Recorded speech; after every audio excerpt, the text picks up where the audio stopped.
आऊज़ुबिल्लाहिमिनश्शैतानिर्रजीम बिस्मिल्लाहिर्रहमानिर्रहीम। नाज़रीन अस्सलामु अलैकुम रहमतुल्लाहि व बरकातुहू। नाज़रीन, आज कुछ अहम तरीन ख़बरों के साथ आपका मेज़बान मुज़म्मिल हुसैन सैयद फिर हाज़िर खिदमत है। आज जिन टॉपिक से बात की जाएगी उनमें एक टॉपिक है कि एक जहाज़ बैरून मुल्क से पाकिस्तानी मुसाफिरों को लेके आया है और उस जहाज़ में तकरीबन 95% लोग जो है वो कोरोना से मुतासर थे। ये कोरोना मुतासरीन को इस तरह से लाया जाना कोई गेम किसी का हिस्सा है, कोई साजिश इसमें इन्वॉल्व हो सकती है या ये हुकाम की नाअहली है, इसके ऊपर बात की जाएगी। और उसके साथ साथ एक वफाकी वज़ीर ने धमकी दी है कि अगर उनके तहफ़्ज़ात बरकरार रहे और तहफ़्ज़ात को जो है वो कोई रेमेडी न मिली उस हवाले से, तो उस सूरत में जो है वो और उनके जो पंजाब में साथी हैं वो मुस्ताफ़ी हो जाएंगे। इस पर वज़ीर आज़म का क्या रद्द-ए-अमल होगा, इस हवाले से भी बात की जाएगी। और वो वज़ीर कौन है ये भी नाज़रीन आपको बताया जाएगा, जो अपने ख़ुद भी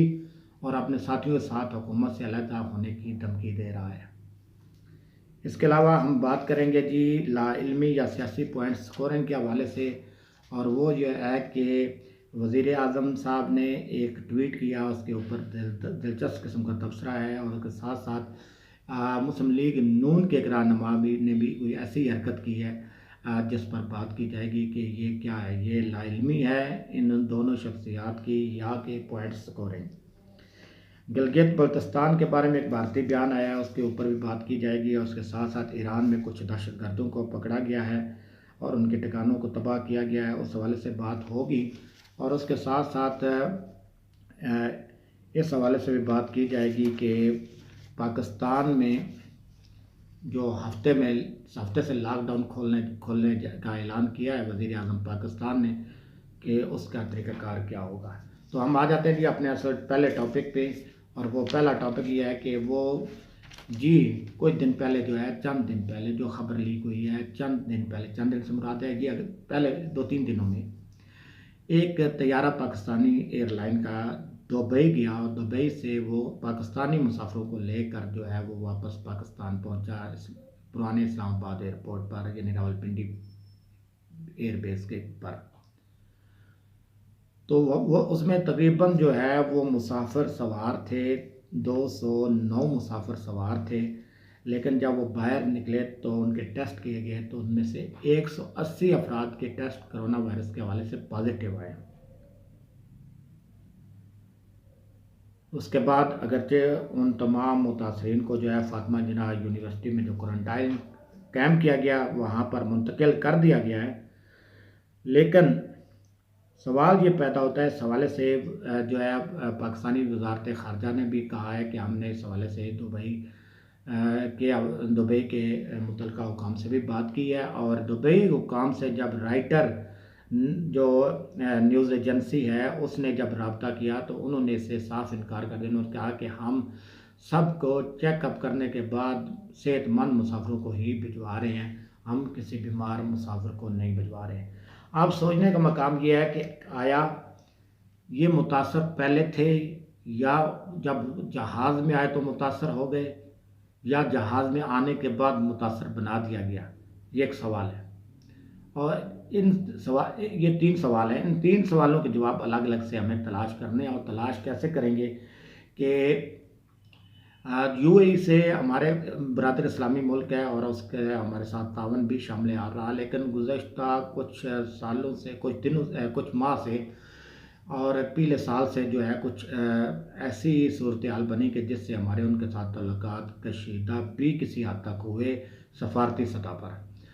जिनमें यह कि वहाँ पर मोदी भारतीय वज़ीर आज़म को बुलाया जाता है और उसको जो है यूएई के सबसे आला तरीन सिविल एजाज़ से नवाजा जाता है। वहाँ पर बड़े मंदिर की तामीर की जाती है, भारत में इन्वेस्टमेंट के ऐलान किए जाते हैं, और कश्मीर के लॉकडाउन पर बात करना भी गवारा नहीं की जाती।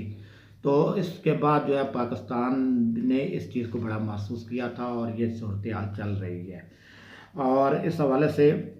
भी सोचा जा रहा है कि क्या कहीं कोई भारतीय साजिश तो इसमें मुलव्वस नहीं थी। जो भारतीय वहाँ पे बड़े आला ओहदों पर फैज़ हो चुके हैं, वहाँ पे मौजूद हैं, भारतीयों की एक बड़ी तादाद है और वह तादाद भी कम नहीं है। वहाँ का 29% आबादी जो है वो भारतीय शहरियों पर इस वक्त मुश्तमिल है, जो 35 लाख भारतीय शहरी बनते हैं। और वो अक्सर वहाँ पे इंतहा पसंदी के हवाले से वहाँ भी बयानात देते रहे और उनके बयानात को वहाँ की शहज़ादी ने तरदीद भी की और रद्द भी किया था। तो इस हवाले से ये बताया जाए कि कुछ अर्सा पहले जो है हमारे जो समुंदर पार पाकिस्तानी के मशीर वज़ीर आज़म के मशीर जुल्फ़ी बुखारी साहब, उन्होंने यूएई के मुतल्लिका वज़ीर से बात की थी। मुतल्लिका वज़ीर ने यकीन दहानी कराई थी कि सबको तनख्वाह भी मिलेगी और तनख्वाहें अगर कंपनी की तरफ ना देगी तो हम उनको तनख्वाहें देंगे और उनका ख्याल रखा जाएगा और उन्हें इलाज मुआवजे की सहूलतें फराहम की जाएंगी। ये खबर जो है हमारे पाकिस्तानी मीडिया के अंदर चल चुकी है, लेकिन उसके बाद जो है अब ये जो सूरत हाल सामने आई, इसने कई तशवीशनाक सवालात को जन्म दिया है। इस पर नोटिस लेने की ज़रूरत है और वज़ीर आज़म इमरान खान साहब को इसका नोटिस लेकर एक इंक्वायरी करवानी चाहिए कि ये क्या कोई साजिश है या इसमें हुक्काम का जो नाअहली रवायती नाअहली शामिल है। अगर हुक्काम की नाअहली शामिल है तो उनके खिलाफ कार्रवाई होनी चाहिए, क्योंकि अभी 60,000 कम अज़ कम 60,000 पाकिस्तानी ऐसे हैं जिन्होंने जो है यूएई से जो पाकिस्तान आना चाह रहे हैं और अभी मज़ीद फ़्लाइट्स जानी है। और अगर इसी तरीके से कोरोना मुतासरीन जो है वो पाकिस्तान आते रहे तो क्या सूरत हाल बनेगी और उसके नतीजे में जो लोकल ट्रांसमिशन शुरू होगी। तो जो आज तक हम इस खुदा का शुक्र अदा कर रहे हैं कि कोई पाकिस्तान में वो सूरत हाल पैदा नहीं हुई जो दीगर ममालिक में है कैजुअलिटी की या मुतासरीन की। तो फिर खुदा न करे ऐसा हुआ तो फिर उस सूरत में पाकिस्तान की हालत जो है वो उन ममालिक से भी बदतर हो सकती है। लिहाजा इस सिलसिले इस पर जो फौरी एक्शन लेने की ज़रूरत है और हम उम्मीद करते हैं कि वज़ीर आज़म इसकी इंक्वायरी करवाएंगे और इंक्वायरी करवाने के बाद ज़िम्मेदारों का तयन किया जाएगा और यूएई को भी जो है इस हवाले से सफारती रब्ता करके उन्हें इस हवाले से मुतवज्जो किया जाएगा और कहा जाएगा कि ऐसा जो है क्यों हो रहा है। अगर ऐसे मुतासरीन आपके पास मौजूद है तो उनकी ट्रीटमेंट वहाँ पर की जाए और सेहतमंद होने के बाद हम उनको वापस ले जाएंगे। अब इसके बाद एक और दूसरी खबर की तरफ आ जाते हैं कि वो वफाकी वज़ीर कौन से हैं जिन्होंने वज़ीर आज़म और हुकूमत को धमकी दी है कि अगर उनके तहफ़्ज़ात जारी रहे तो उस सूरत में ना सिर्फ वो ख़ुद बल्कि जो दीगर उनके साथी पंजाब हुकूमत में शामिल हैं उन समेत जो है वो मुस्ताफ़ी हो जाएंगे। तो इस खबर के हवाले से मैं बताता चलूँ कि कल एक सूरत हाल डेवलप हुई थी कि 19 साल पुराने एक इंक्वायरी को ओपन की है नैब ने और उसमें चौधरी बरादरान के ख़िलाफ़ नाजायज़ असासाजात बनाने के हवाले से इंक्वायरी का अमल शुरू हुआ, जिसको जो है चौधरी बरादरान ने लाहौर हाई कोर्ट में चैलेंज कर दिया और अथॉरिटी को चैलेंज किया कि जो नैब चेयरमैन है वो इस केस को इस तरह रीओपन करने के मजाज नहीं है, उन्होंने अख्तियारात का नाजायज़ इस्तेमाल किया है। लेकिन यह है कि साथ साथ एक बहुत बड़ी दरार आ गई है इस वक्त दो हुकूमती इत्तेहादियों के अंदर, पाकिस्तान तहरीक इंसाफ और मुस्लिम लीग काफ के। तो वो वाकई वज़ीर जिनका मैं जिक्र कर रहा था वो थे जनाब तारिक बशीर चीमा साहब। उन्होंने आज स्टेटमेंट दी है कि अगर इस तरह की सूरत हाल जारी रही और हमारे कायदीन को जो है वो सियासी इंतकाम का निशाना बनाने की कोशिश की गई तो वह न सिर्फ ख़ुद वफाकी हुकूमत से अलग हो जाएंगे बल्कि पंजाब हुकूमत में भी हमारे जो लोग शामिल हैं वो भी उससे अलग हो जाएंगे। इसमें कोई शक नहीं कि ये जो सूरत हाल पैदा हुई है इससे बदगुमानियों में इजाफ़ा हुआ है और हुकूमती अलाइज़ के अंदर जो है वो एक कशीदगी में इजाफ़ा हुआ है। इससे पहले भी कुछ इस तरह की बातें चल रही थी कि जब मौलाना फजल रहमान साहब धरना दिए इस्लामाबाद में बैठे थे तो चौधरी बरादरान को जब उनसे मुज़ाकरात के लिए भेजा गया तो चौधरी बरादरान उनसे कोई वादे वाइद करके आए थे मुबैना तौर पर,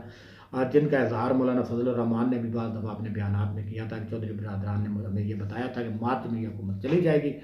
तो उस हवाले से कुछ इस तरह की हलचल भी हुई थी और बिलखसूस ये जो शुगर का जो और आटा के इंक्वायरी का मामला सामने आए हैं सब्सिडीज़ के हवाले से, तो इसके बाद हलचल में मज़ीद शिद्दत हुई और मुस्लिम लीग नून और मुस्लिम लीग काफ और जो जहांगीर खान और इनका नाराज़ धड़ा जो है इनकी आपस में मुलाकातें भी हुई थी और उस मुलाकातों के बाद जो है अब ये सूरत हाल जो सामने आई है, सूरत हाल के पेश नज़र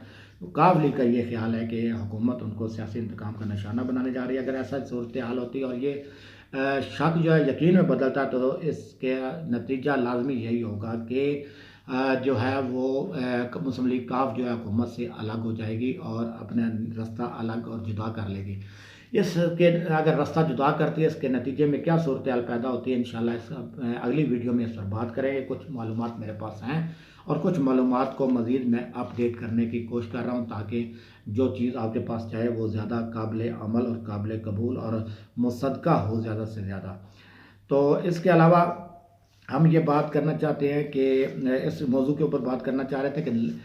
गुज़श्ता दिनों जो इमरान खान साहब ने एक ट्वीट किया टाइगर फोर्स के हवाले से और तस्वीर लगा दी अल मुस्तफ़ा स्काउट्स की और कहा कि ये जो टाइगर फोर्स के जवान हैं ये खिदमत खल कर रहे हैं और इस वक्त मैदान में या मस्जिदों इमाम बारगाह गाँव में और दीगर मकामात पर जो है वो अपने फ़रज़ सर अंजाम दे रहे हैं और लोगों को जो है अवेयरनेस दे रहे हैं। और उसके बाद थोड़ी देर बाद जो है वो ख्वाजा आसिफ साहब ने भी बयान डाल दिया। उन्होंने कहा ये जो लोग जिनकी तस्वीर इमरान खान साहब ने लगाई थी ये टाइगर फोर्स नहीं बल्कि ये नून लीग के वर्कर हैं। और दोनों ही जो है वो दोनों के जो बयानात जो है वो दुरुस्त नहीं थे। वो तस्वीर ना तो टाइगर फोर्स की थी और ना ही मुस्लिम लीग नून के वर्कर्स की। और जिसको जो है तजिया नगारों ने लाइल्मी कहा या तो लाइल्मी की इंतहा है हमारे सियासी कायदीन में या फिर ये सियासी पॉइंट स्कोरिंग की कोशिश है। उसके बाद जो है अल मुस्तफ़ा स्काउट्स के तर्जमान जो है डॉक्टर आबिद जो है वो मैदान में आए और उन्होंने अपना बयान में कहा कि हमारा किसी सियासी जमात के साथ और किसी ऐसे तंजीम के साथ कोई ताल्लुक नहीं है बल्कि हम तो एक